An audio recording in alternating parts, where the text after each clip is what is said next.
this video, we will explain the information being shown on the display screen as well as the keypad configuration. When power is connected to the control valve, the display screen will flash between the time of day as well as the total remaining days before the system will perform a regeneration. The menu function button is used to enter the basic setup information required at the time of installation.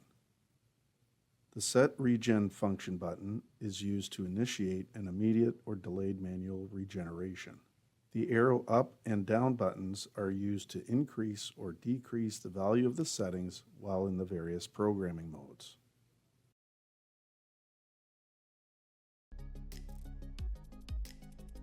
Visit us at www.canaturewg.com.